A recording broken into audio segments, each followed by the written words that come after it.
sekali berjumpa dengan kalian semua.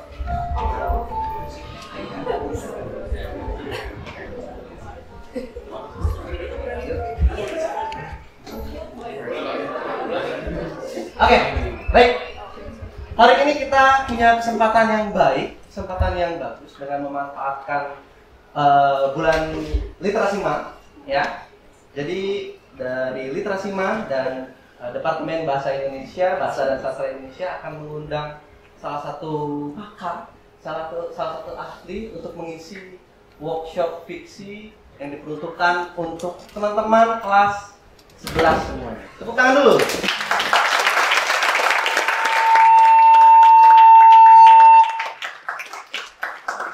Baik, sebenarnya ini sebenarnya bagian dari pembelajaran kelas ya, berarti ya. Jadi sebenarnya kita itu kelas loh.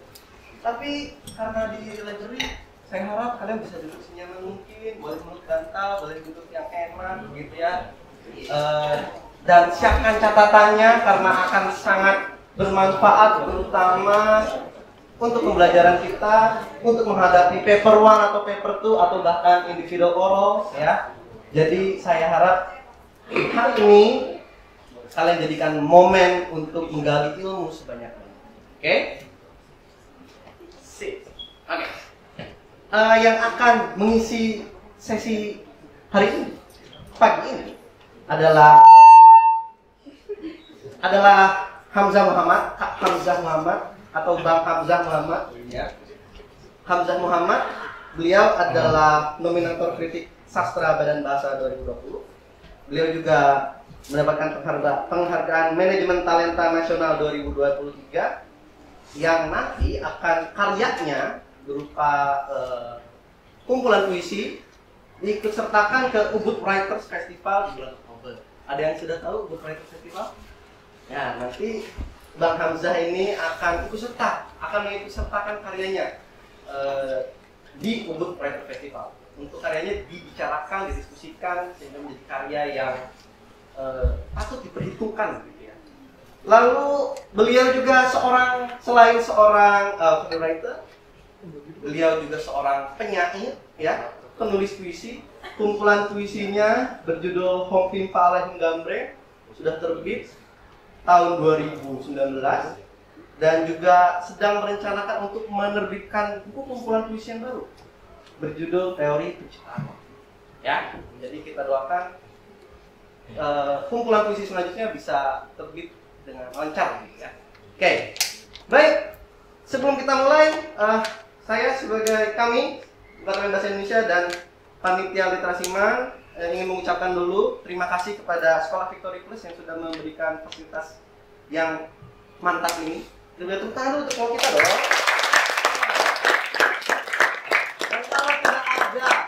Dan kalau tidak ada Literasi MAN, ini tidak akan terjadi. Jadi terima kasih juga untuk Literasi MAN Secondary School SPP, ya. Lalu Ibu Nira sebagai guru yang bertanggung jawab dalam penyelenggaraan Literasi MAN, Bapak Rais juga terima kasih, Ibu Hesti dan semua perangkat guru dan tim teknis yang sudah mendukung acara ini sehingga berjalan. Oke, baik, tanpa berlama-lama kita sambut Bang Muhammad Hamzah. Bang Hamzah Muhammad, silakan naik ke panggung.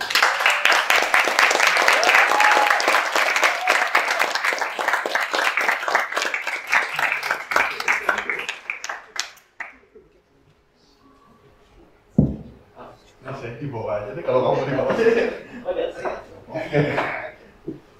Selamat pagi teman-teman. Tadi diharapkan untuk menyebut adik-adik, saya nggak tega. Saya lebih senang menyebutnya sebagai teman-teman aja. Mungkin saya disuruh nanti yang belajar kepada kalian. Adik tahu. Oke, langsung Rendra. Terima kasih Rendra. Terima kasih Bapak Ibu Guru dari Victory Plus. Saya agak deg-degan karena posisinya begini. Saya agak tinggi di atas kalian. Kedua, saya dikontak gak berapa lama, seminggu lalu ya, 2 minggu lalu ya. Dan saya jarang sekali bicara mengenai prosa secara secara apa ya, secara detail, secara analisis. Oke, kenalkan saya Hamzah Muhammad, tadi sudah dijelaskan. Saya adalah orang yang mulanya tidak suka baca buku, mulanya sangat tidak menyukai kegiatan membaca, tetapi sangat suka bermain bola. Sebagai laki-laki yang sangat suka bermain bola, sangat suka nonton TV, main video game. Kenapa semua itu berubah sehingga saya jadi orang yang suka membaca? Saya kira awalnya adalah ketika saya menyadari di fase kalian kelas berapa? 12 ya? 11 ya? Saya kelas 2 SMA ya? Itu masa yang tepat waktu itu ketika saya menyadari faktanya adalah saya tidak pintar di kelas. Jadi karena kesadaran saya tidak pintar di kelas, saya perlu motivasi diri saya bahwa kayaknya ada nih kepintaran di luar kelas. Saya berpikir apa ya, tapi saya nggak bisa menemukan jawabannya. Sampai nanti akhirnya saya kuliah, saya masuk ke perguruan tinggi. Saya menyadari bahwa fase-fase pembelajaran itu ternyata membutuhkan proses membaca sebagai modalitas kita untuk menyukai sesuatu, untuk ahli di bidang sesuatu, untuk meyakinkan bahwa kita akan di sini nih. Yang saya alami adalah ketika saya menyadari keterbatasan di akademis ya, saya bukan orang yang bintang di dalam pembelajaran dalam hal ini. Nilainya bagus nggak? Ya nggak bagus, kadang jelek juga enggak gitu, tapi bagus juga biasa aja gitu. Nah itu saya di dalam lingkungan akademis. Nah, yang saya lakukan adalah saya ingin menjadi orang yang suka baca. Saya ternyata ada mengalami momen di mana saya merasa tertinggal ketika saya tidak membaca. Dan dari mana saya merasakan itu? Jika saya teringat momen justru balik ke zaman SD. Suatu ketika momennya lagi lebaran kalau tidak salah. Dan orang tua saya itu lagi baca buku. Ibu saya lagi baca buku di sofa kayak seperti inilah. Jadi ada momen saya mendapat uang, yang namanya lebaran pasti dapat angpau ya, dapat uang gitu ya. Terus saya kucluk-kucluk, pengen kabur, pengen belanja gitu, pengen jajan. Terus saya basa-basi ke ibu saya. Ibu baca apa bu? Padahal basa-basi supaya pengen cabut aja gitu. Baca ini, bang, baca HB Yasin. HB Yasin siapa? HB Yasin. Abang sekarang kelas berapa? Kelas 5 SD. Gak tahu HB Yasin, saya bilang itu ke ibu saya. Tentu ibu saya adalah generasi yang jauh dari saya kan. Dia dididik di usia, dididik SD-nya aja 1970, pasti udah jauh banget gitu. Tapi dia bilang begini, ibu tahu HB Yasin itu kelas 2 SD. Jadi abang nggak tahu HB Yasin sampai sekarang. Saya umur kelas 5 SD dikatakan itu, saya merasa terbodohi gitu sama ibu saya. Padahal beda 3 tahun aja ya. Dan itu anak 5 SD gitu. Dan saya kira omongan ibu saya itu yang akhirnya menggema kepada diri saya ketika dewasa. Oh ternyata saya butuh membaca gitu. Ternyata saya merasa tertinggal dengan tidak membaca. Gitu.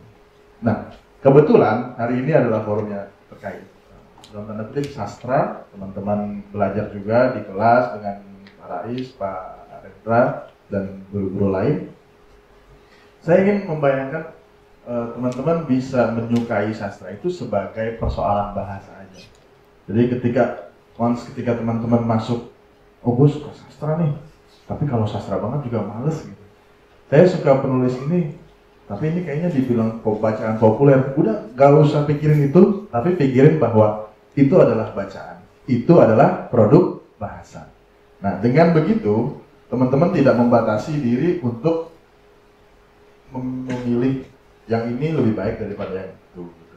Nah itu dengan sendirinya teman-teman akan menemukan lah, sehingga teman-teman bisa punya penulis kesukaan, bisa punya bacaan kesukaan. Nah hari ini kita akan bicara mengenai fiksi. Fiksi, ada yang tahu teman-teman fiksi apa? Tahu lah ya, fiction lah ya. Fiction kan itu sebuah cerita atau sesuatu yang sifatnya direkayasa. Nah, kita bisa percaya, bisa tidak. Dan di dalam karya sastra, genre fiction itu rata-rata adalah berupa prosa atau cerita atau novel. Teman-teman pasti sudah tahu. Dan saya hanya akan menambahkan pada pagi ini berbagi ke teman-teman bahwa ada hal-hal elementer yang mungkin bisa menjadi catatan teman-teman terkait pengetahuan teman-teman mengenai fiksi itu sendiri. Oke. Kenapa kita suka cerita? Karena kita suka ngomong. Ya, kita suka curhat dong. Kita suka ngomong. Coba gini, bayangkan saya teman. Bayangkan kalau teman-teman bahasa kalian kan, bayangin, gue tuh temen lu. Gue kan temen lu bro, jadi tenang aja, rahasia lu aman. Kita sering kayak gitu. Kita sering menemukan retorika yang tenang bro, gue sama lo. Tenang sis, gue sama lo. Nah, bayangkan saya temanmu. Kamu percaya kalau saya cerita bukan? Ya kan? Dengan kita tahu, misalnya kalian sahabatan, kalian sahabatan kan? Enggak. Oh, kalian musuhan? Oke. Yang temenan sama? Oke, katakan mereka bersahabat ya. Nah, kalau misalkan mereka bersahabat, mereka bercerita apapun santai kan? Mereka tidak ada beban kan? Kalau misalnya mereka bersahabat, kenyataannya kan mereka nggak bersahabat ya, kalian nggak bersahabat. Oke. Kenapa begitu? Karena ada percaya di sana. Karena basis dasar itu adalah percaya.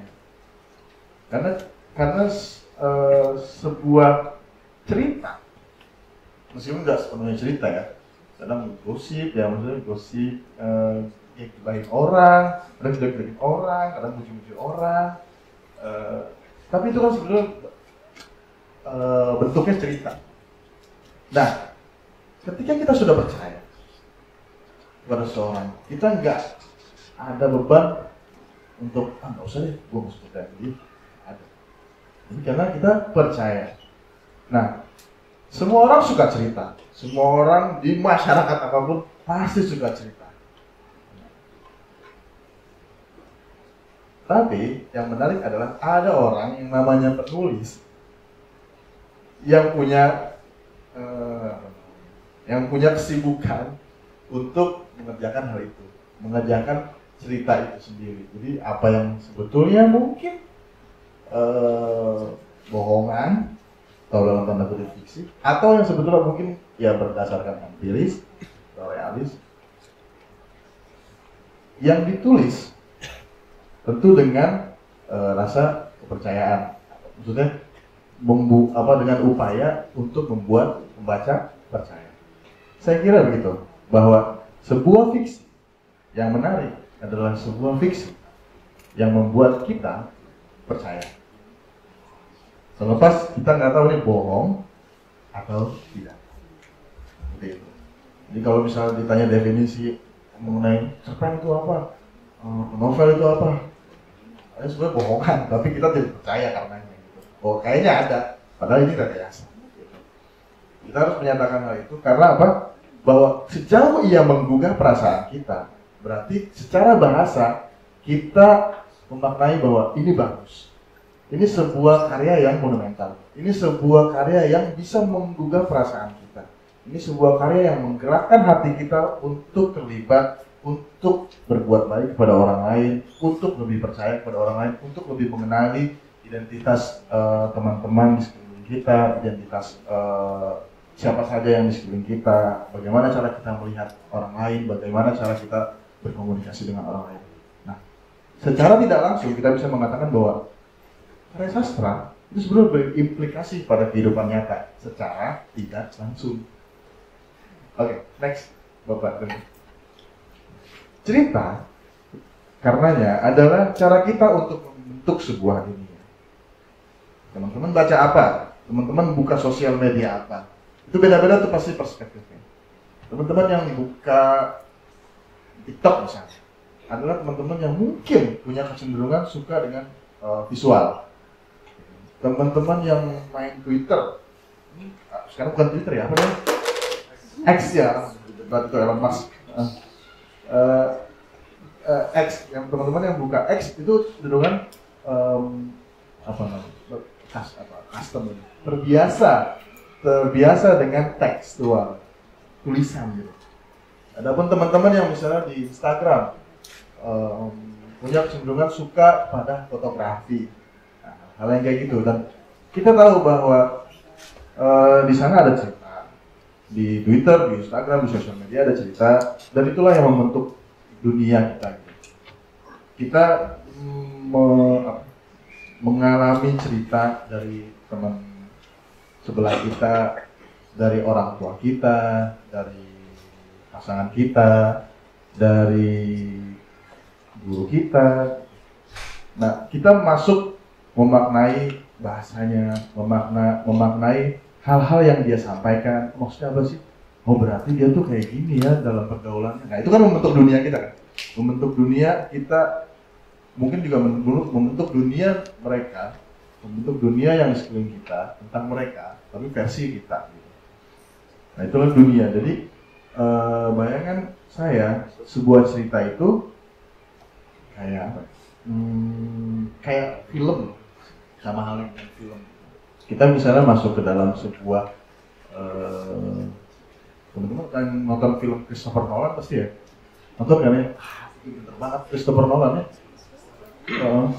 Christopher Nolan tuh bikin cerita yang bikin kita, iya sih terbentuk dunia tapi kacau balau gitu. Tapi dia bisa meyakinkan bahwa kita berada dalam ceritanya yang tidak linear gitu. Nah, kalau teman-teman yang sudah nonton Christopher Nolan atau memang suka nonton film gitu, yang misalnya saya ingin garis bawahi, kita contohin aja ya Christopher Nolan. Rata-rata dari sequence cerita Christopher Nolan itu di film-film itu kan tidak linear, tidak singular. Mungkin singular tapi muter gitu. Muternya juga tidak linear. Nah, saya ingin mengatakan bahwa Nolan memang menciptakan sebuah dunia yang jamak mungkin ya, yang mungkin sudah nonton Inception, Interstellar gitu. Tapi dia menciptakan dunia besar sekaligus dunia kecil yang menyertainya gitu. Nah, kayaknya cara kerja cerita secara umum seperti itu. Kalau teman-teman yang belum menonton Christopher Nolan, itu cuma analogi aja sebetulnya. Bahwa dari sebuah cerita yang besar kita mendapatkan cerita-cerita yang kecil. Kira-kira seperti itulah dunia kita gitu. Ya sama halnya kita, dunia saya nih di ruang kelas itu beda dengan dunia saya di sekolah secara umum. Beda lagi dunia saya di tongkrongan rumah, beda lagi dunia saya di rumah gitu. Beda lagi tongkrongan saya di sosial media. Kan beda-beda kan personanya. Nah, itulah dunia yang sebetulnya kita bangun. Oke. Ini takutnya nggak siap. Oke. Menerima cerita berarti siap memaknainya. Secara nalar, kalau ada yang cerita, kalau ada yang baca dan kita membaca sesuatu atau menonton sesuatu, kita jadi memaknai kan. Karena mata kita nggak bisa nolak tuh, kecuali nggak baca gitu, tapi jangan gitu kan. Maksudnya, masa main HP tapi matanya meluk gitu. Atau baca buku tapi matanya meluk. Pasti kita menerima kan. Ketika kita meresepsi, membaca, berarti siap untuk memaknainya. Kita siap dengan konsekuensi itu. Sama halnya teman-teman sudah nonton film Christopher Nolan, baik apa bela-belain ngantri terus nonton film terus ya filmnya apa ya, pusing juga gitu. Tapi kan teman-teman kayak terdorong, udah bayar nih gue nih, lu harus memaknainya, gimana caranya ya? Nah, kenapa berarti siap untuk, karena membaca dalam hal ini, praktik membaca itu adalah praktik yang reseptif. Teman-teman tidak secara pasif pun bisa melakukannya. Teman-teman bisa duduk diam, terus pikiran kemana-mana, gitu. Itu kan cara kerja bahasa. Nah, berarti yang ingin saya katakan adalah bahwa membaca dalam hal ini mungkin fiksi berarti punya konsekuensi logisnya, yaitu memaknainya. Apakah memaknainya ini sesuai dengan kaidah yang diterapkan oleh Bapak Rais, itu terserah. Yang sesuai diterapkan oleh Bapak Rendra itu terserah. Tapi kalian pasti punya pemaknaan. Dan teman-teman punya pemaknaan. Nah, cerita yang baik menantang cara kita takut ini di feedback nih. Oke ya. Cerita yang baik menantang cara kita membaca atau mendengar. Ya tadi saya sebutin, misalnya teman-teman punya teman. Kayak tadi kalian tuh, kamu musuhan tuh ya. Kalian sama-sama musuhan. Nah, kalau musuhan terus tiba-tiba ujuk-ujuk datang ke kamu. Aku mau cerita deh. Musuh gue ngapain dia cerita sama gue? Nah, kalian itu tidak serta-merta percaya kan? Tidak serta-merta percaya. Nah, tapi cerita dirimu ke dia itu menantang percaya dia gitu. Apa ya dia gini? Ada mau? Tapi dia cerita kayak jujur banget loh. Matanya berkaca-kaca loh. Nah, itu bagian dari cara membuat percaya, ya kan? Membuat percaya. Mungkin ceritanya memang sedih ya. Nah, sebuah cerita bisa dusta, bisa nggak ada benerannya, aslinya nggak ada. Sama halnya fiksi. Tapi ya tetap cerita sejauh kita dibuat percaya oleh.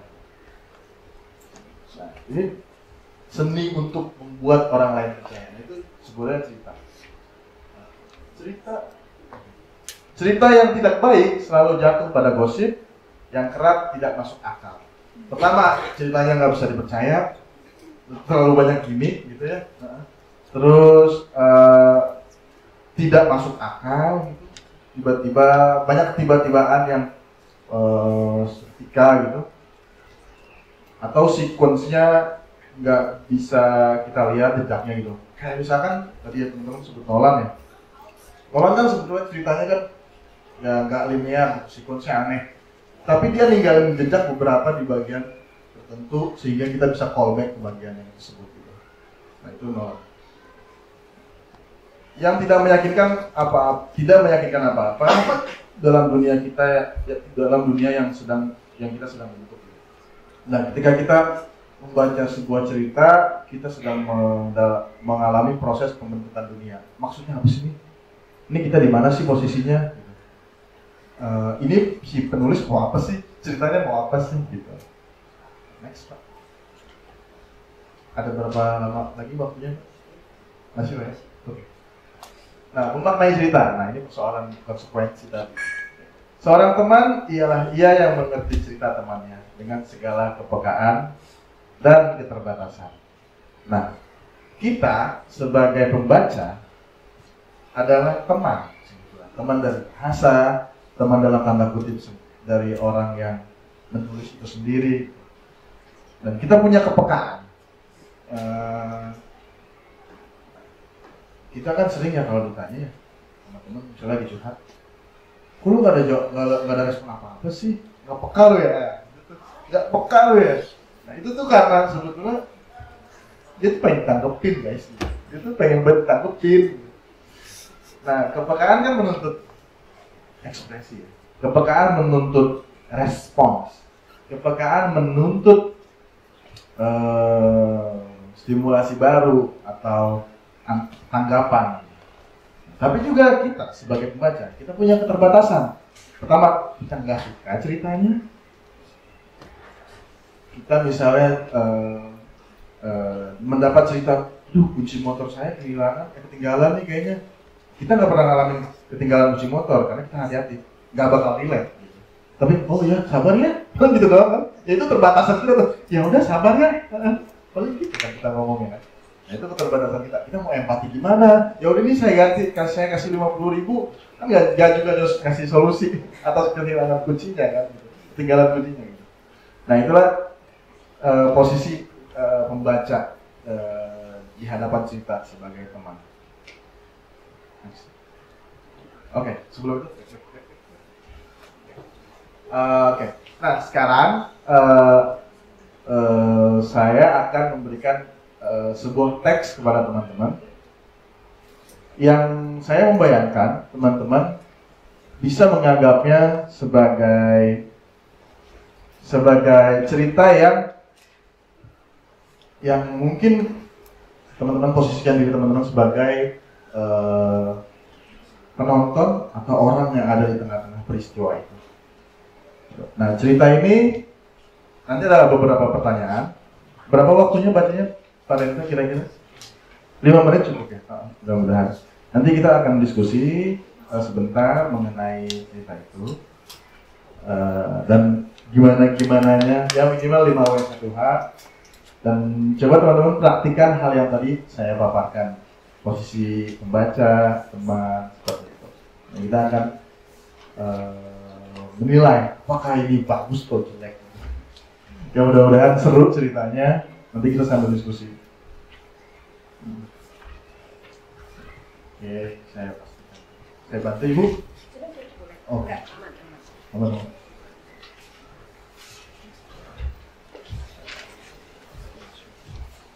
Ini dimohon, ini tidak ada yang pegang HP kan Pak ya Bu ya? Pak, kalian nggak ada yang bawa ya? Ya, diharapkan jangan googling dulu ya. Biar ditahan dulu, jangan di googling. Please, jadi dibaca dulu aja. Dibaca dulu aja. Oke, semuanya sudah pegang? Oke, nanti udah semuanya? Kayaknya? Oke. Dimulai dari sekarang 5 menit ke depan ya. 5 menit, kita setelah itu kita akan diskusi ringkas. Bayangkan teman-teman ada di dalam momen itu. Pengen ngomong tapi nggak bisa dibahas. Nah ya. Oke, gimana ceritanya?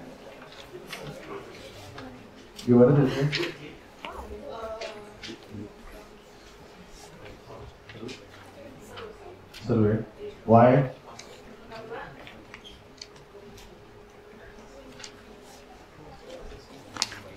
Siapa namanya? Kak?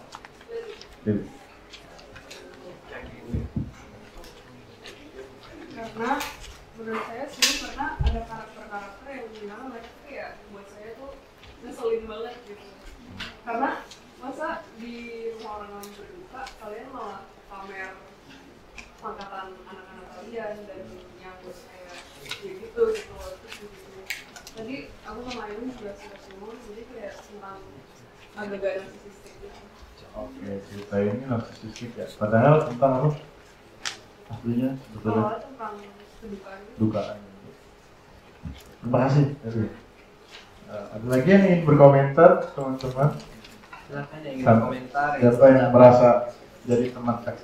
Kamu ya? Kamu yang ngeliat nih? Ayo lah. Ayo. Come on.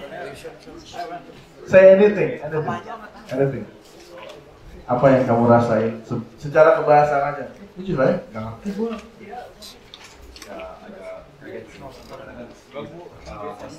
Sama itu ada yang kayak nikah dalam nikah. Tapi pas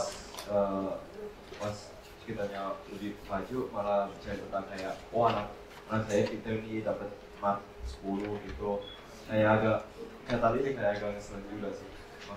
Jadi ada 2 orang sebel nih. Siapa lagi yang sebel dengan cerpen ini? Ayo. Oh, kamu coba. Kamu sebelnya ada lagi. Kenapa? Keselnya sama. Oh, keselnya sama Kak. Oh. Ada lagi yang kesel atau ada perasaan lain selain kesel setelah membaca cerpen ini? Yang di belakang? Ada yang mau komentar? No? Lebih ke? Kasihan. Kasihannya siapa yang kasihan?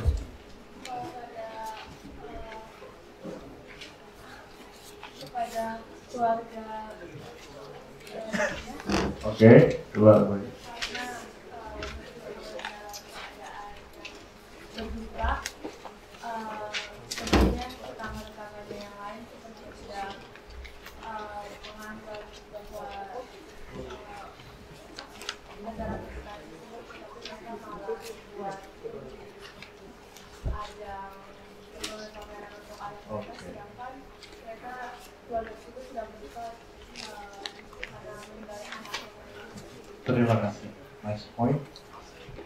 Ada lagi? Ini cowok-cowok ganteng di sini. Ada lagi?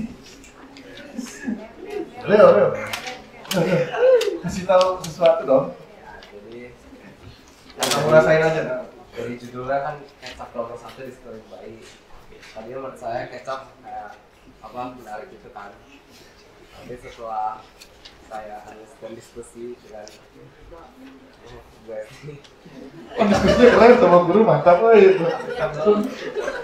habis itu kayak saya bisa mengartikan bahwa kecap itu kayak dia mengecap gitu loh, karena banyak orang kayak mengecap kayak ngomong tentang ya babakan itu, dan kecap kan bisa identik dengan manis, terus kata-katanya kayak lumayan manis. Mantap. Tangan dulu. Tepuk tangan untuk kita semua yang telah membaca dan memaknainya. Oke, ada beberapa pertanyaan nanti kita bahas yang ini surprising buat saya. Saya senang dengan teman-teman yang intens, yang sejujurnya ya, cerpen ini terbit tahun 1968. Jadi saya aja merinding, saya belum lahir pasti ya, juga belum lahir kayaknya. Jadi, tapi kalau misalnya cerita ini masih relate, berarti dia bisa menciptakan dunia kalian, atau kalian ketika membacanya tercipta sebuah dunia yang membuat kalian kayak tadi kesel banget, kan, terus kayak kamu bilang kayak pamer gitu ya, malah nggak sedih gitu,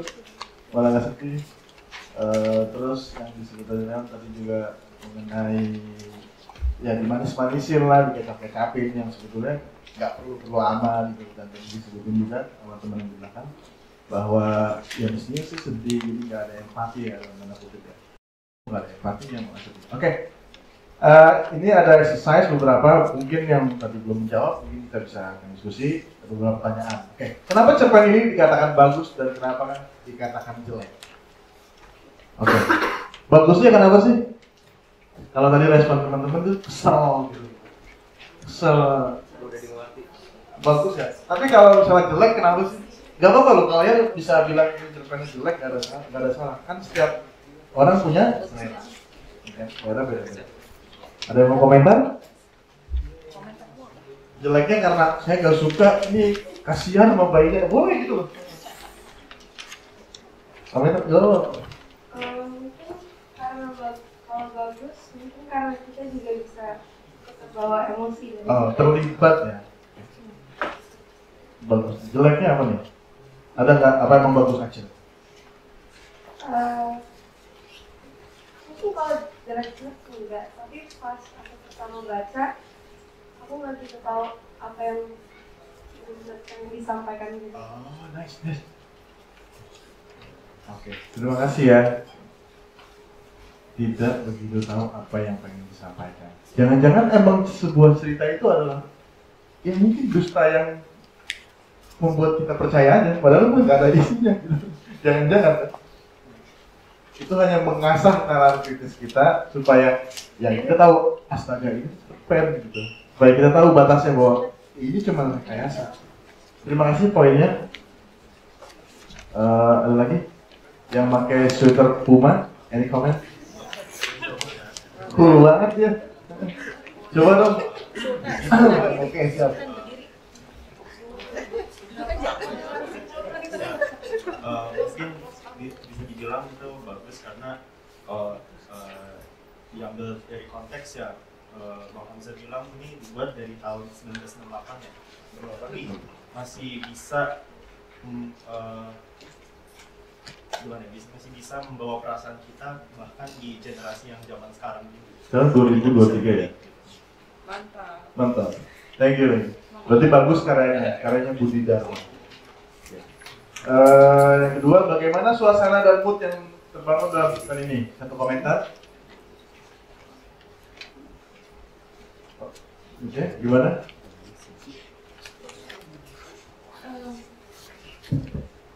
Menurut saya, karena ini tentang isu sosial yang sebenarnya masih relate sama kita di zaman sekarang ya, kayak tentang bagaimana kayak perspektif orang-orang sama kerjaan orang gitu lainnya. Dan saya mood yang dibahas kali ini tuh ke arah kayak gelap gitu. Aku nggak tahu cara ngomongnya gimana. Itu kayak moodnya sih masih kayak apa ya? Ngomongnya sih Gimana? kayak dia tuh kayak campur aduk gitu loh menurut saya. Suasananya. Ada yang moodnya kayak bagian yang sedih kayak tadi ngomongin tentang anak yang meninggal, tapi ada juga mood yang tanda kutip senang karena ini kan pada pamer-pamerin kerjaan anak-anaknya kan. Istilahnya apa sekarang? Flexing ya? Flexing ya, sebenarnya Flex. menurut saya itu bukan hal yang harusnya dibahas di acara duka kayak gini. Moodnya menurut saya sama aja. Dan produk. Oke, terima kasih. Mudah-mudahan bisa menjawab. Apakah yang mengaitkan hubungan antar tokoh dalam cerita ini? Ada selain flexing? Menurut saya ini menunjukkan hubungan antar tokoh di mana semua orang memiliki kebiasaan yang sama, yaitu mereka seperti itu mereka memiliki jiwa-jiwa narkistik, dan ini merupakan sesuatu yang terus muncul dari tahun 1998 sampai sekarang, karena sampai sekarang pun masih banyak orang-orang yang ingin menunjukkan sisi baik. Terima kasih. Poin bahwa untuk mengatakan sesuatu apa yang kita syukuri perlu ya. Tapi kalau momennya nggak pas kan agak gimana gitu ya kan. Oke, berarti hubungan yang mengaitkan apa yang pengait daripada antar tokoh ini adalah kebiasaan, dan kalau yang satu kamar itu juga bisa gitu ya. Cuma lu doang ada gitu. Ya mungkin karakteristiknya masih relate ya, teman-teman sih sering menemukan ya hal-hal serupa. Pada zaman seperti apakah cerpen ini menjadi cerminan sosial? Yang mungkin tadi juga sudah sekaligus dijawab ya. Ya, cerminan sosial yang punya kecenderungan untuk narsistik, orang-orangnya yang nggak tahu tempat, yang mestinya sedih. Jika cerpen ini bertolak dari kisah nyata, seperti apa reaksimu? Ayo, kalau memang beneran ini cerita nyata loh, ayo. Siapa yang ngomong kok kamu kesel? Beneran kalau ada yang ini nyata, kamu kesel? Kamu pengen apain tuh orang-orang? Maksudnya kayak nggak tahu tempat aja loh. Oke. Lu nggak tahu tempat ya? Oke, terima kasih. Masih lebih kesel aja kalau semakin tahu ini kenyataannya. Nah, yang terakhir, gimana kamu meyakini cerpen semacam ini betulan terjadi? Ayo, di kota apa, di daerah mana, di mana? Selain tadi ya, di rumah duka itu. Gimana? Sehari-hari ya. Berarti di sekitar Bekasi? Iya, juga lah. Ini kan sekolah, bukan rumah duka. Oke, ya itu bisa dimanapun ya. Maksudnya sejauh memang punya kelengkapan cerita, struktur cerita, misalnya tokoh-tokoh yang narsistik, punya kecenderungan untuk tidak tahu konteks, ceplas-ceplos, kira-kira gitu. Oke, terima kasih atas keterlibatan teman-teman yang menjawab sesi belajar tadi. Kita membaca bersama, menjadi teman dari ceritanya Budi Dharma, kecap nomor satu di sekeliling bayi. Yang ini tadi disebut Dayon ya. Kecap itu kan sesuatu yang manis-manisin, jadi semua yang ingin menjadi nomor satu di sekitar mayat bayi. Ya, cerita yang sedih sebetulnya, tapi teman-teman ada yang merasa kesel dan sebel, terus bete apa segala macam, yaitu bisa jadi sebagai respon bahwa teman-teman percaya dan cerita ini telah melibatkan kita sebagai pembaca. Oke, kita masuk sesi tanya jawab ya, Pak Rendra. Kalau ada yang ingin bertanya, saya akan menjawabnya. Pertanyaan apapun tentang pengalaman membaca atau hal-hal yang berkenaan dengan sastra itu sendiri atau sesuatu apapun. Kalau saya diminta untuk sulap nggak bisa ya. Oke, silakan teman-teman. Oke, bagi teman-teman yang ingin bertanya terkait dengan cara merespon teks ya, atau mungkin ingin dikaitkan dengan kegiatan belajar kita terkait dengan apakah bisa didekatkan dengan pendekatan kritik misalnya, atau misalnya unsur-unsur yang bisa membantu pemaknaan lebih jauh misalnya, silahkan. Ayo lanjut bertanya. Ya silakan.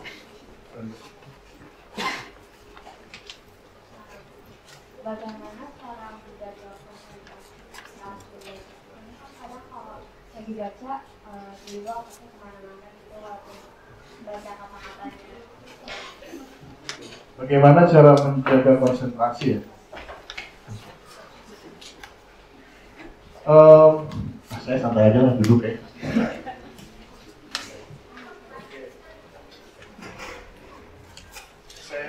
Saya akan membuat ilustrasi ya.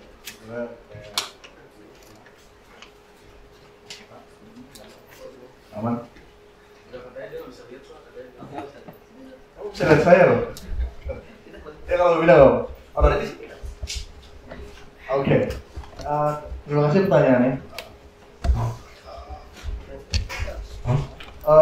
Saya sangat telat. Siapa namanya? Si. Oke, Si. Si saya adalah orang yang tadi saya akui di awal. Saya adalah orang yang telat banget suka baca, beneran. Usia saya suka baca itu usia 21 tahun.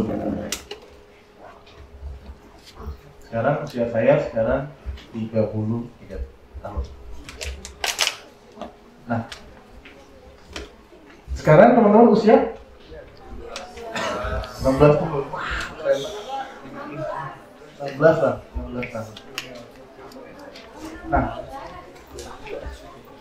di usia 16 tahun, teman-teman sudah baca. Saya nggak pernah nemuin teks sebagus ini di usia kalian. Artinya sudah baca ya. 16 tahun selisihnya berapa tahun sama 21 tahun? 5 tahun ya. Oke. Nah, selisih 5 tahun itu sudah menunjukkan bahwa kalian punya modal yang sangat baik untuk menjadikan membaca sebagai gimana tuh saya? Lifestyle. Oke. Yang menjadi tantangan buat generasi kalian adalah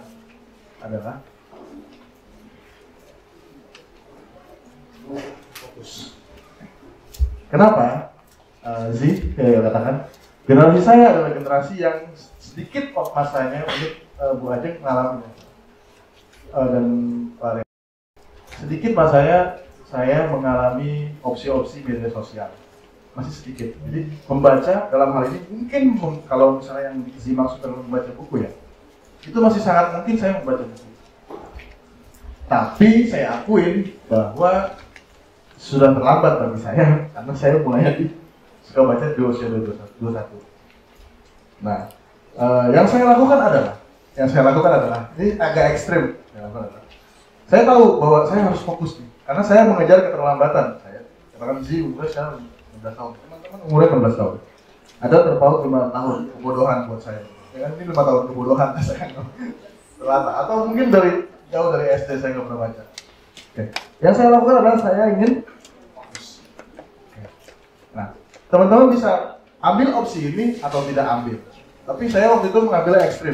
Di masa saya suka baca, ini tahun berapa ya? Saya lupa. 21 tahun itu 2010 ya? 2010 ya? Nah, 2010 tuh lagi berkembangnya HP-HP yang QWERTY awal-awal. Saya inget banget. BlackBerry ya? BlackBerry, QWERTY, segala macam. Terus berubah. Nah, 2011 sudah ada Android kalau nggak salah. Sudah ada Android. Apa yang saya lakukan? Sampai 2016, saya memutuskan hanya punya HP yang bisa SMS dan telepon. Kenapa? Karena saya ingin fokus. Nah, itu hanya ilustrasi aja dari saya. Untuk untuk mengatakan bahwa fokus itu penting. Godaan saya adalah device waktu itu kan. Sehingga saya mikir, saya nggak mau main HP terus, nanti malah mengganggu baca saya. Sampai akhirnya saya ya udah setiap hampir 50% dari semua jajan saya itu saya kasih buku gitu. Untuk mengejar kebodohan saya yang tertinggal itu. Kenapa saya lakuin itu? Karena saya, yang tadi saya sebut di awal presentasi, saya baru menyadari bahwa ada kepintaran di luar kelas, yaitu kamu adalah pembaca dan kamu bisa pintar apa aja gitu. Kalau kamu suka baca, kamu akan pinter apa aja. Dan itu akan menjadikan kamu punya penghiburan kalau misalnya nilai kamu di kelas tidak baik. Ya. Siapa tahu ternyata minat kamu ya di mana gitu. Kalau saya mau nanya deh, kalau di sini tuh ada IPA IPS kan? Kalau enggak sih? Kalau dulu kan zaman saya kan ada. Di sini ada nggak sih kan? Nggak ada ya. Jadi kurikulum internasional kan berarti. Nah itu kan beda kan. Nah lebih dengan fleksibilitas kurikulum yang ada, teman-teman bisa memilih apapun. Nah dasarnya adalah membaca. Nah, kalau sampai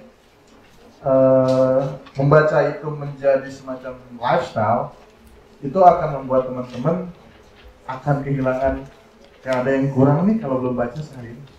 Nah itu udah sesuatu yang baik tandanya kalau teman-teman merasakan. Tapi balik lagi, membaca kan banyak ya bentuknya ya. Ada yang membaca jurnal, ada yang membaca buku, ada yang membaca main game gitu. Saya punya teman nih, teman-teman mungkin bisa cari ya, namanya ini Martin Suryajaya. Namanya Martin Suryajaya. Kalian bisa cari orang ini, dia Chinese Semarang, dia pinter sekali. Dia punya akun YouTube, subscribernya sekitar ratusan ribu, itu cukup banyak. Tapi channelnya tentang apa? Tentang filsafat. Tapi banyak sekali subscriber. Dan hobinya adalah main game. Kayak sebutlah main game apa aja sih Pak Rendra? Naruh apa aja sih begitu? Kalau mobile ya mobile aja. Yang di komputer tuh main apa aja sih? Nah itu tuh dia sebut tuh. Dia main itu. Sama yang Final Fantasy juga ya. Final Fantasy kerjaannya itu. Tapi dia baca buku filsafat juga. Dan dia bikin video tentang game gitu. Dia orang yang sangat unik. Dia Chinese Semarang, dia tinggal di Jakarta. Dan dia tangan kanannya Menteri Pendidikan. Dia adalah orang yang suka game, suka video game, suka baca buku. Nanti kalau milah-milah, teman-teman bisa cari channelnya saya. Ada lagi pertanyaan? Intinya fokus nih. Oke, silahkan. Kakak itu penulis ya. Saya mau nanya, gimana sih bikin cerita tuh yang menurut kakak tuh bagus? Agak susah ya. Kalau kita menilai bahwa ini cerita orang bisa bagus, bisa enggak ya?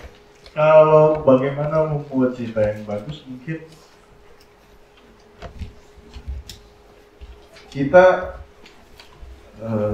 mengurangi kita harus tahu bahwa ketika kita saya harus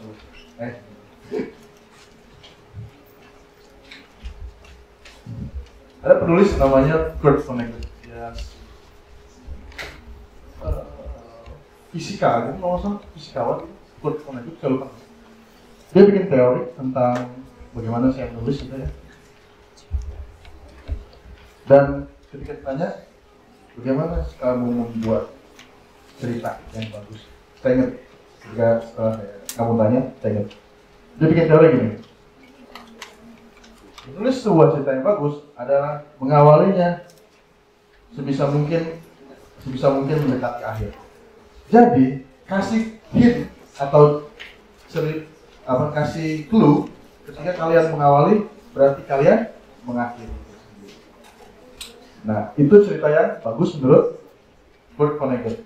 Atau bisa jadi bagian awal cerita itu penting sebagai pijakan. Oh, pantesan ceritanya berakhir begini karena pertamanya kan kita sering tuh mengalami proses kayak gitu dalam nonton film, melihat apalah gitu. Kayaknya itu jawabannya deh. Saya minjem dari Kurt Vonnegut ya, bahwa artinya menulis sesuatu kita harus meyakinkan diri dari awal. Nah, ada lagi poin kedua yang disebut Kurt Vonnegut. Saya ingat banget ya.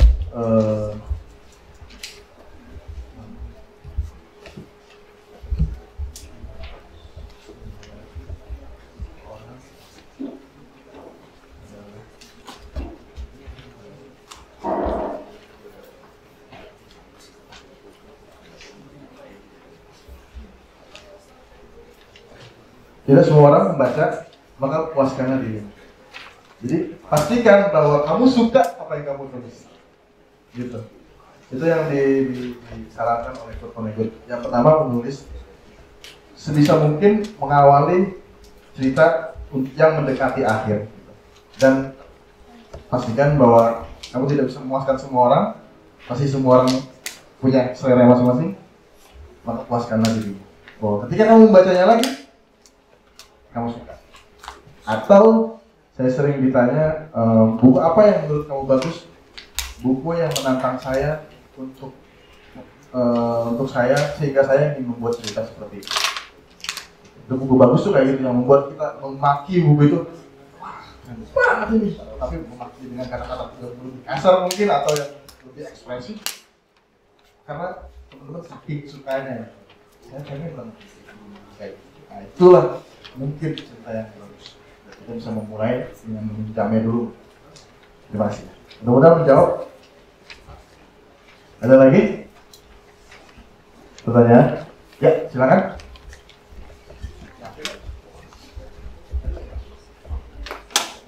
Oke.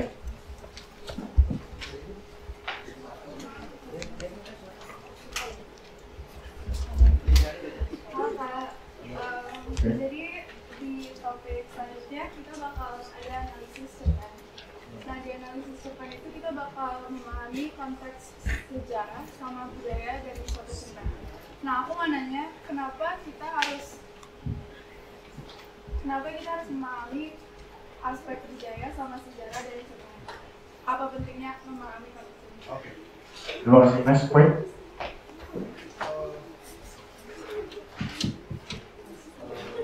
Kalau dulu saya pernah belajar di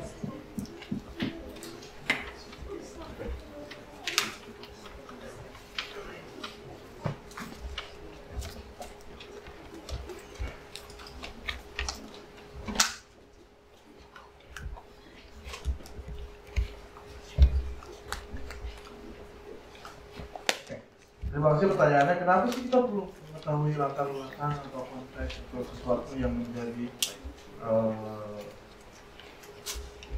situasi dalam cerita itu sendiri? Oke. Saya dulu pernah belajar oleh orang yang namanya Melanie Budianta, ya profesor gitu. Dia simple banget, saking cerdas ya profesor ya. Cerdas banget. Saya pusing untuk memikirkan gimana saya membuat metodologi menganalisis bla bla bla. Udah. Hamzah pegang 3 hal: korpus, konteks, dan konsep. Kamu perlu urutin 3 ini, jangan kebalik, jangan sampai kebalik. Karena teman-teman pasti ada tugas ini ya, tugas kerjaan harian kan, diminta oleh Pak Rais, Belajar, Pesti dan Pak Rendra. Oke, kenali dulu urutan ini: korpus, konteks, dan konsep. Nah, saya akan jelaskan dengan Joko. Korpus itu adalah cerita yang kalian terima. Kecap paling manis tadi itu korpus.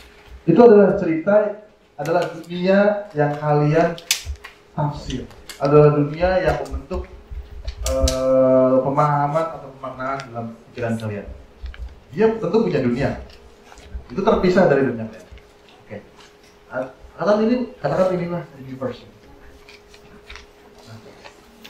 Nah, konteks itu adalah bagaimana dunia itu dipijakkan, bagaimana universe ini punya punya arena. Jelek banget ya tulisan saya ya, sorry ya. Punya arena, punya landscape,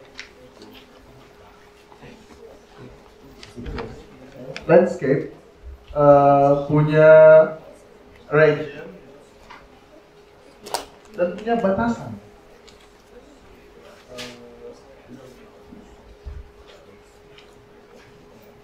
Oke.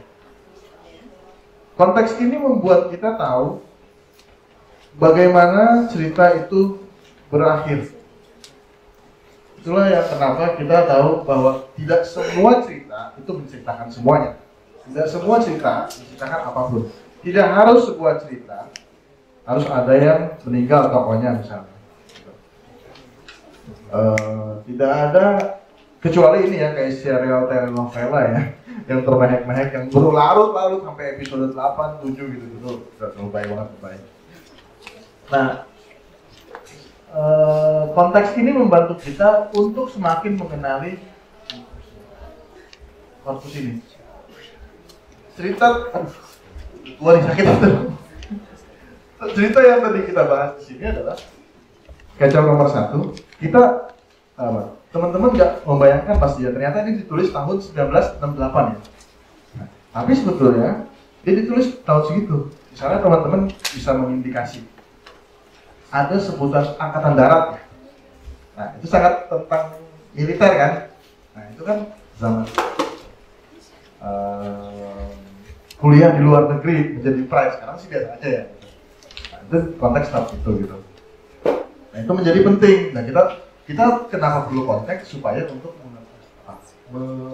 lebih mengenali universe daripada korpus itu sendiri, daripada cerita. Nah, yang ketiga adalah konsep. Konsep kita butuhkan sebagai apa namanya? Pengerangka lah.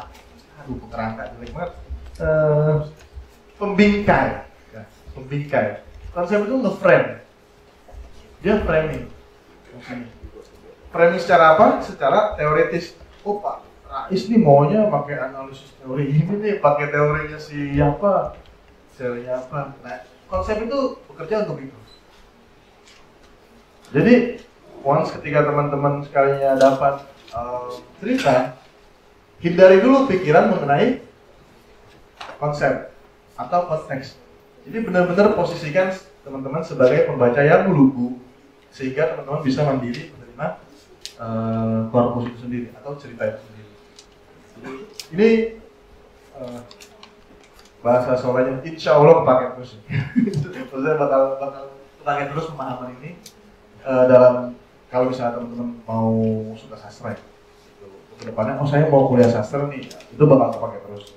Karena ketika teman-teman misalnya memahami konsep dulu, nanti teman-teman terkerangkeng. Kayaknya ini bisa pakai teori ini nih, padahal sebetulnya korpusnya beda, nggak bicara soal itu. Gitu. Saya mau pakai teori feminisme misalnya, untuk ngebedah cerpen yang tadi kecap paling manis, nggak ada unsur feminisme gitu. Jadi nggak sepadan, cuma dicocok-cocokin, ya terpaksa. Jadi pemaksaan aja. Kira-kira gitu. Itu kenapa teman yang tadi tanya, kenapa sih kita harus memahami konteks? Kira-kira jawabannya gitu, supaya kita tahu limitasi daripada universe itu sendiri. Landscape-nya, arenanya seperti apa, tautannya dalam cerita. Oke, mudah-mudahan terbantu ya. Ada lagi pertanyaan? Masih ada waktunya Pak Rendra? Silakan. Ada lagi banyak? Oh, silakan.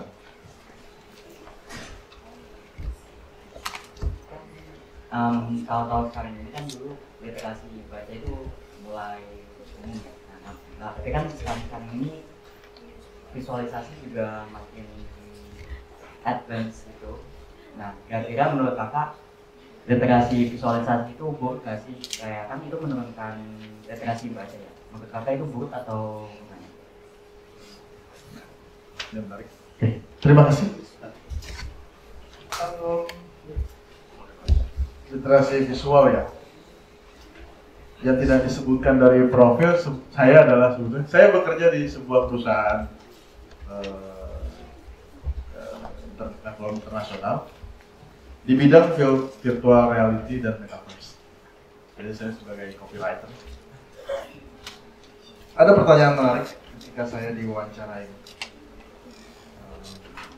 Salah satu wawancaranya yang menerima saya kerja lagi. Hamzah, kamu ngerti metaverse nggak? Enggak, saya bilang. Kamu ngerti virtual reality nggak? Main game nggak? Enggak, saya katakan. Tapi kamu main sosial media? Main. Oke. Ya sudah, tidak apa-apa. Kalau memang teknologi itu tidak atau belum kamu akses, itu tidak masalah. Tapi yang perlu kamu tahu, di atas itu semua, di bawah permukaan semua yang tampak secara virtual, itu dibutuhkan cerita, dibutuhkan story. Terus terakhir dia bilang gini, padahal saya yang diwawancarain, gara-gara dia baca CV saya, Hamzah, kamu karena nggak ngerti itu semua, karena saya nggak ngerti itu semua ya, ini kan teknologi imersif ya, kamu ngapain di Salihara Art Center gitu? Ada sebuah lembaga kesenian tingkat internasional namanya Salihara. Oh, saya kurator festival, saya bilang gitu. Oh, sudah, berarti kamu sering ketemu penulis-penulis ya? Oh ya sudah. Ternyata yang wawancara saya adalah direktur dan dia anak sastra. Jadi dia kayak coba ngejebak saya doang. Terus dia bilang terakhir, kita nggak butuh copywriter, kita butuhnya writer. Nah, ada pemaknaan begini, bahwa semakin banyak kita menulis atau semakin banyak kita membaca, tentu hal-hal yang virtual, yang dalam hal ini visual juga, kan yang namanya virtual kan cenderung visual ya, itu bisa beriringan kita nikmati dan kita terdorong atau termotivasi untuk lebih tahu lebih banyak, lebih luas. Kalau dikatakan literasi virtual ini mengurangi literasi membaca teks, saya kira enggak. Justru yang saya tadi bilang di awal, generasi teman-teman adalah generasi yang paling canggih. Teman-teman sudah punya apapun gitu ketimbang generasi saya, generasi Pak Rais gitu. Generasi yang tanpa teman-teman minta, teman-teman sudah dapat. Nah, tinggal bagaimana teman-teman memilih katalog atau mempunyai katalog yang bagus gitu terhadap karya. Misalnya teman-teman, kamu misalnya siapa sih nama kamu? Dimas. Misalnya Dimas suka film, ya kan itu kan literasi virtual juga kan. Kamu bisa menikmati teks subtitle sekaligus filmnya itu sendiri kan, virtual kan. Atau main video game dengan VR seperti itu kan. Itu kan salah satu bagian dari literasi. Nah, ketika ada orang yang menyalahi tindakanmu yang bermain itu tadi, dan dia bilang ini nggak ada literasinya, ini cuma main, itu agak disayangkan sih. Karena kayaknya generasi sekarang tidak bisa diperlakukan dengan standar dinilai dengan standar-standar yang sangat tekstual. Jadi mereka lebih performatif, lebih visual gitu. Dan bayangan saya, tantangan dari sastra itu sendiri sastra sekarang adalah bagaimana sebuah teks itu bisa punya citraan yang tidak hanya tekstual doang gitu, tidak hanya naratif gitu, tapi dia bisa punya cerita yang sangat filmis. Bahwa dengan kita membaca cerita ini, kita seperti berada di suatu tempat yang tadi. Dengan kita membaca sebuah cerita dengan latar Perancis, misalnya, meskipun kita nggak pernah ke Perancis, tapi kita mengalami itu. Itu yang saya sebutkan bahwa mungkin sastra melakukan itu, tapi yang namanya relax. Pada akhirnya outputnya teks, jadinya teks aja Dimas gitu. Tapi yang tadi kita sebut dan kita sudah bahas di awal, jauh ia membuat kita percaya, dan citraan-citraan visual itu teraktivasi. Saya kira sastra bekerja dua, sebagai literasi teks dan juga literasi visual. Oke. Mudah-mudahan menjawab ya Dimas ya. Ada lagi yang nanya?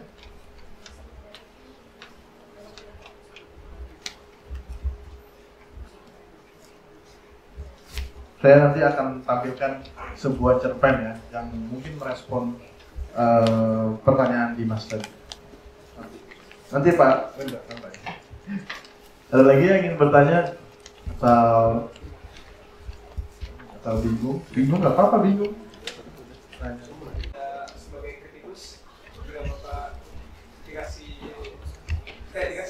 jika kakak dikasih tugas itu, formatnya strukturnya gimana?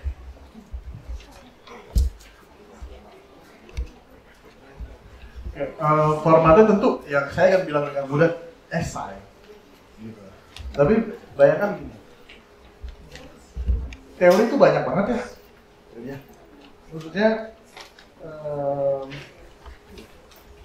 kita bisa pakai apapun untuk menilai pandangan orang yang telah membahas cerpen itu gitu. Tapi begini, tantangannya adalah di tahap teman-teman ya, di tahap teman-teman lagi sekolah adalah bagaimana teman-teman bisa punya pandangan sendiri dalam menilai. Nah, yang utamanya adalah bagaimana teman-teman terhindar dari retelling. Ya kan? Kalau teman-teman diminta analisis dong ini, ya sebisa mungkin tidak mengulang cerita retelling. Ya dia menceritakan begini-gini karena yang A premisnya begini. Nah itu kan hanya retelling saja kan.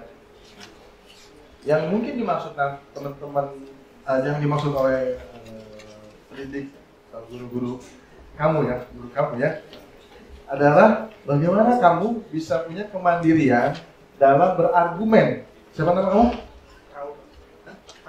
Raul. Oke. Bagaimana Raul bisa punya kemandirian berargumentasi? Nah, kenapa dicatain gitu? Ya juga. Bagaimana Raul bisa punya kemandirian argumentasi? Raul pakai kata-kata Raul sendiri. Menurut Raul seperti apa? Tidak harus terbebani dengan teori. Nah, itu yang sebetulnya format ya. Dalam artian itu kan argumentatif, esai atau opini. Ya dalam hal ini mungkin opini Raul sendiri. Tentu mungkin dengan kaidah bahasa. 10 menit lagi. Oke, siap. Ada lagi? Apa? 10 menit lagi. 5 menit lagi, Pak Rais. Oh. Oke, satu lagi. Dua, oh banyak langsung pas jalan 10 menit. Siapa nih? Petra? Oh, kalian katanya musuhan tadi di awal. Oh ya? Oh udah. Ada semua. Boleh Najwa, boleh. Ada dong pertanyaan. Tapi nggak nyambung. Oke. Saya menanyakan di kelas 11 sama 12 ini kita banyak banget bacaan kan Pak? Maksudnya bakalan baca novel, cerita, dan lain-lain. Iya, Bapak yang ngasih banyak sih. Jadi kan pasti kalau kuliahnya kakak kan pasti juga banyak baca-baca gitu kan. Gimana cara kakak kayak nge-manage bacaan, misalkan kayak buku ini harus saya dalam segini waktu kurun waktu segitu, gimana cara kakak bisa manage, bisa mendapatkan yang kakak mau gitu?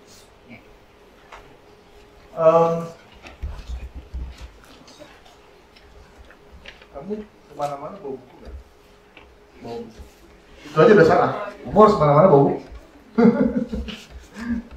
Jadi untuk menjawab itu harus menjadikan buku sebagai lifestyle kamu. Jadi artinya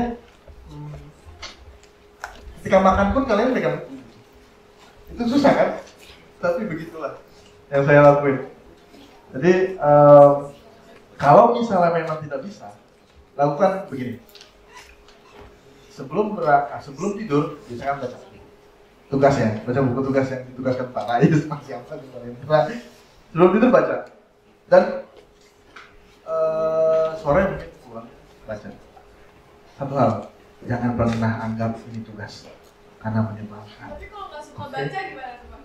Kalau nggak suka baca gimana? Jangan pernah menganggap ini tugas. Nah, anggapnya tadi kalian memasuki sebuah dunia tadi. Kayaknya saya empati dulu deh, percaya deh. Emang tadi kayak sekilas kita membagi-bagikan ini kayak terpaksa ya. Kita memaksa kalian membaca. Tapi ternyata teman-teman bukan terpaksa lagi, malah jadi kesel. Nah itu kan berubah tuh, bertransformasi perasaannya. Mungkin gue ngasih kan kayak, duh, macam males nih gitu. Tapi teman-teman akhirnya berekspresi bahwa nyebelin. Jadi pastikan buku ada di dalam tasmu, kemanapun kalian mau pergi, nongkrong, dan baca sebelum tidur. Mudah-mudahan membantu ya. Ya, kalian? Pertanyaan aku, kan kakak penulis gitu ya. Oke. Biasanya kalau membuat sebuah cerita gitu tuh prosesnya berapa lama biar kayak menemukan plotnya dan lain-lain gitu sama Kan kan ada plot twist tuh. Nah itu tuh gimana sih bikin plot twist tuh yang kayak benar-benar nggak kebaca. Benar-benar nggak terbaca sama orang. Oke. Terima kasih. Harus nyampaikan. Ada satu pengarang namanya Ben Sohib di Indonesia, dia Betawi Arab. Dia menulis cerita judulnya Nasrul Marhaban. Nasrul Marhaban ini adalah orang yang mainnya dia hobinya main nongkrong itu main main catur sih, main bapak di kompleks di daerah Jatinegara. Ceritanya begitu. Jatinegara di Jakarta Timur. Dan Jatinegara itu adalah daerah yang suka kena banjir. Nasrul dikatakan sebagai tokoh cerita, dia tidak pernah salat ke masjid. Oke. Terus suatu ketika kejadianlah banjir. Tadi kita udah sebutkan hobinya dia apa? Nongkrong main catur ya. Setiap malam nggak pernah ke masjid. Sampai suatu ketika di kampung Jatinegara itu geger.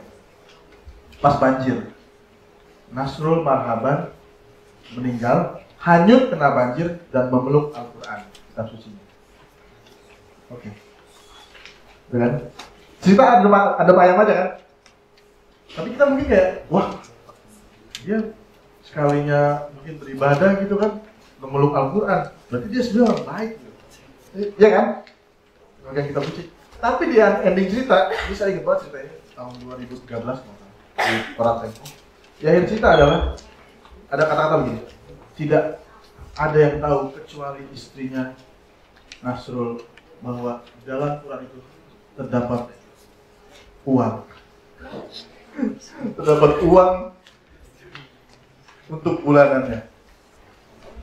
Apakah itu kalau bukan plot twist kan?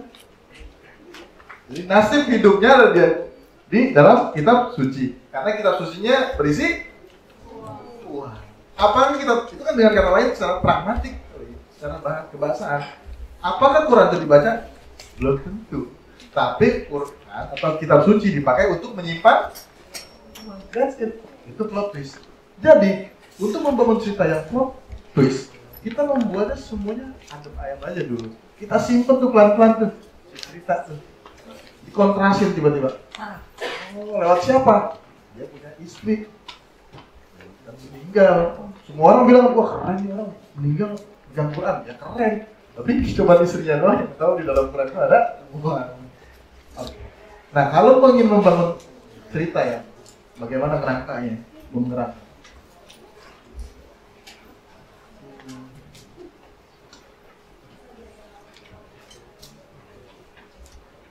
Banyak kalau Budi Dharma ya, kalau penulisnya tadi ya. Bayangkan tokoh ini nyebelin. Tokoh yang kamu bangun itu nyebelin. Ada banyak orang pendekatan mulai latar dulu, peristiwa dulu, penokohan dulu. Tapi kayaknya kalau tadi saya mendengar ungkapan kamu terhadap cerpen Budi Dharma ya, kamu punya fokus terhadap tokoh. Ya, teman-teman mungkin bisa punya fokus pada yang lain. Tapi kayaknya kalau menjawab pertanyaan kamu, bisa mulai dengan tokoh dan pastikan tokoh itu nyebelin.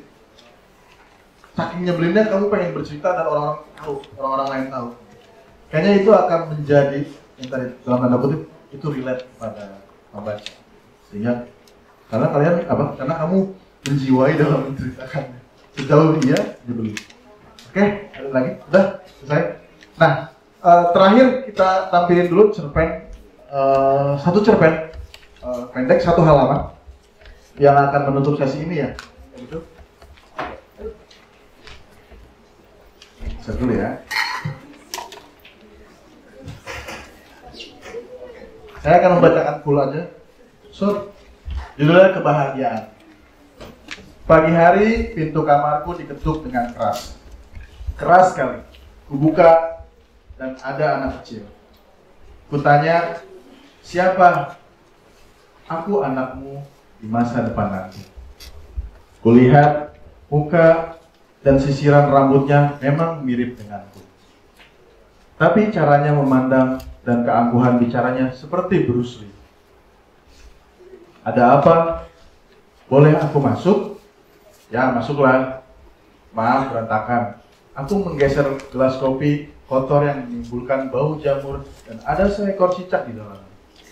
Aku belum sempat nyuci, banyak kerjaan, banyak penindasan yang harus diungkapkan. Aku bahkan belum kepikiran potong rambut. Dia mengangguk-angguk. Aku tahu sebenarnya dia tidak paham, typo. Dan memang tidak perlu paham.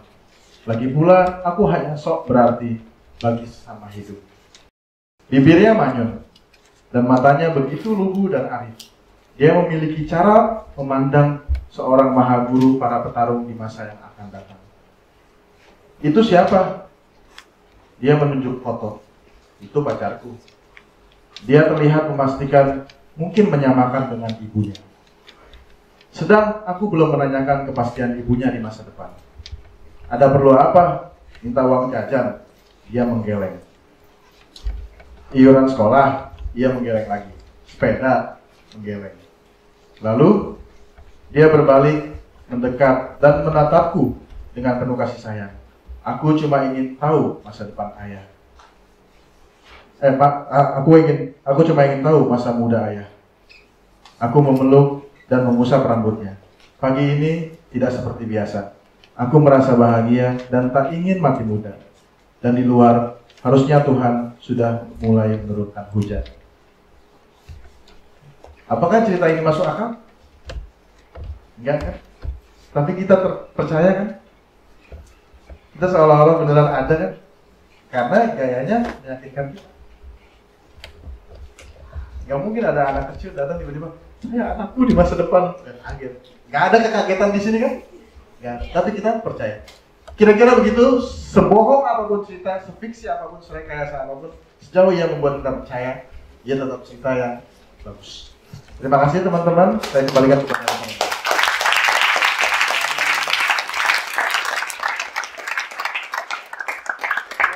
Terima kasih untuk pemaparan, berbagi pengalaman dari Bang Hamzah. Mungkin secara ringkas tadi diskusi kita hari ini berbicara tentang apapun yang sesuatu yang sifatnya tertulis, bagaimana kita suka atau tidak suka terhadap bacaan, pokoknya baca saja dulu, ya. Lalu bercerita juga adalah mempercayai. Cerita adalah hal favorit semua orang. Jadi kita pada dasarnya suka cerita dan itu bisa kita manfaatkan khususnya ya untuk pembelajaran bahasa Indonesia. Baca dulu dan karena pada dasarnya kita suka cerita, gitu, ya. Lalu tadi ada beberapa pertanyaan yang menarik terkait sesi tanya jawab.